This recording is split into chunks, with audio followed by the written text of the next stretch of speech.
Hello dear students, now in continuity with the previous case study questions, we have next passage related to the mutual inductance जो electromagnetic induction से relate करता है। तो आपने इस passage को भी अच्छे से अंडरस्टैंड करना है क्योंकि मैंने आपको पहले ही इससे पहले वाली वीडियो में बताया था कि आपके पास जो इलेक्ट्रोमैग्नेटिक इंडक्शन से रिलेटेड क्वेश्चन होंगे वो थोड़े टिपिकल होंगे, तो आपने इसे अच्छे वे में अटेम्प्ट करना है। तो देखिए आपके पास पैसेज है क्या। सबसे पहले डेफिनेशन उन्होंने दी है हमें म्यूचुअल इंडक्टेंस की। Mutual inductance between the two coil is defined as the property of the coil due to which it opposes a change in the current in the other coil और can say in the neighbouring coil, and when the current in the neighboring coil changes the flux set up in the coil, and because of this changing magnetic flux is induced in the coil called mutually induced EMF, and the phenomenon is known as mutual inductance. Because you know that कि mutual inductance का phenomena क्या होता है कि अगर आपके पास इस type से दो कोयल होती हैं, एक मेरे पास ये कोयल है और एक मेरे पास ये कोयल है, अगर एक कोयल में करंट चेंज करता है तो उसकी वजह से ईएमएफ जो होती है वो नेबरिंग कोयल में इंड्यूस्ड होती है। तो यहाँ पे जो आपके पास जो वैल्यू है ऑफ म्यूचुअल इंडक्टेंस, जो कैपिटल एम का वैल्यू यहाँ पे होगा वो डिपेंड करता है on the following factor. First है आपके पास number of turns in the secondary coil और नेबरिंग कॉइल, और cross sectional area, closeness of the two coils, इन चीजों के ऊपर डिपेंड करती है। वैसे तो एक सिंपल सी बात है, आपके पास एक्सप्रेशन इसका होता है mu nought N1 N2 A divide by L, और ये हमारे पास एक्सप्रेशन होता है म्यूचुअल इंडक्टेंस का। म्यू नॉट डिपेंड करता है, ये होता है absolute permeability for the free space और vacuum.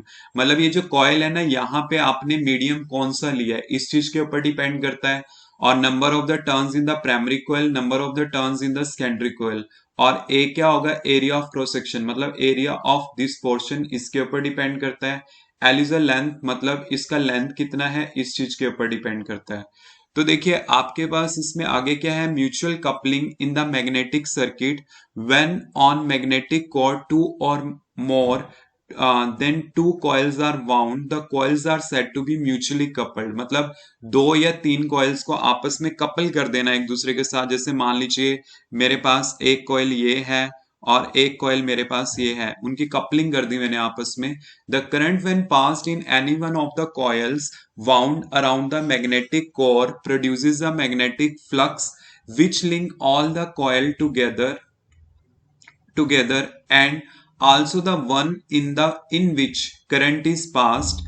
Hence there will be both self induced EMF and the mutual induced EMF in each of the coil, because you know very well कि आपके पास क्या होगी। जैसे मान लो अगर मैंने इसकी कपलिंग कर दी इस कॉइल के साथ, तो इन दोनों की सेल्फ इंड्यूस तो होगी होगी, बट एक की दूसरे के with respect to mutual inductance भी होगी। The best example of the mutual inductance is the transformer, because you know in the transformer आपके पास दो कॉइल इसी टाइप से बाउंड हो रही होती हैं which work on the principle of the Faraday law of EMI. मतलब क्या होता है कि जो ट्रांसफार्मर होता है म्यूचुअल इंडक्टेंस के ऊपर काम करता है, और म्यूचुअल इंडक्टेंस इन शॉर्ट किसके ऊपर काम करती है, फैराडे लॉ ऑफ ईएमआई के ऊपर काम करती है। Faraday law of EMI means electromagnetic induction state that the magnitude of the voltage is directly proportional to the rate of the change of the flux, which is explained in the topic of the Faraday law of electromagnetic induction. You know very well कि जो EMF induced होती है वो क्या होती है, rate of the change of the flux के equivalent होती है या फिर उसके proportional होती है। अब इससे रिलेटेड हम क्वेश्चंस के बारे में स्टडी करते हैं।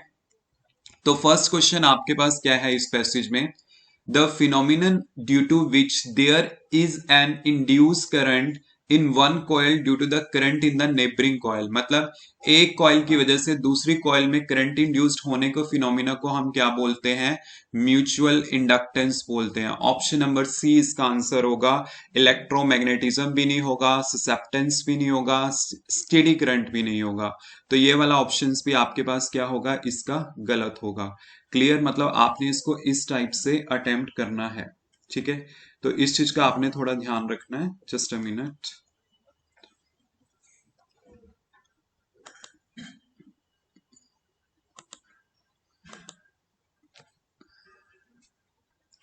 क्लियर, मतलब ये वाला भी हमारे पास इसका आंसर नहीं होगा। Just a minute, wait for a minute.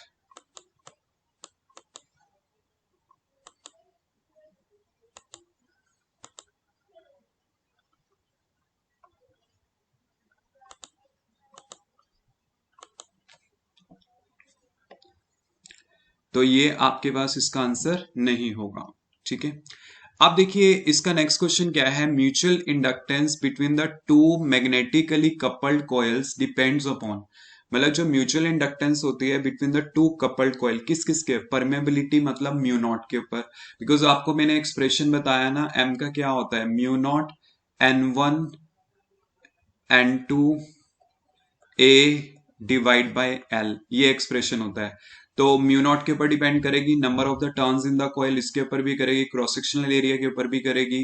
तो मतलब इसका आंसर क्या होगा, ऑल ऑफ अबव। तो ऑप्शन नंबर डी क्या होगा आपके पास इसका आंसर होगा।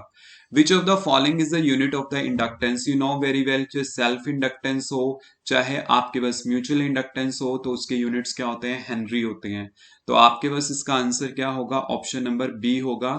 ए ओम्स भी नहीं होगा, सी भी नहीं होगा और ये भी नहीं होगा। ठीक है, now question number 4, which of the following circuit element will oppose the change in the circuit current, मतलब कौन सा ऐसा सर्किट एलिमेंट है जो एक तरह से ईएमआई फिनोमिना को स्पॉट करता है।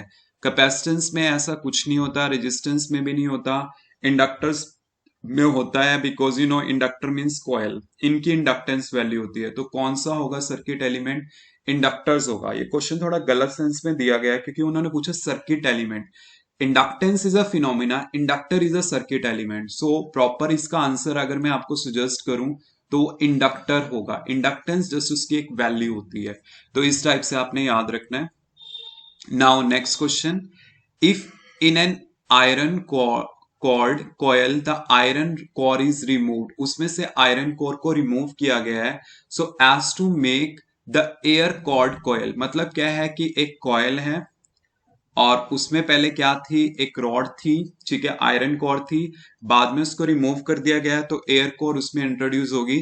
The inductance of the coil, अब इंडक्टेंस क्या होगी, वो लेस हो जाएगी आपके पास, मतलब इसका आंसर क्या होगा, लेस होगा। क्यों, क्योंकि देखो एक सिंपल सी बात है, जब भी कोई मीडियम आता है तो वैल्यू क्या होती है, ज्यादा होती है।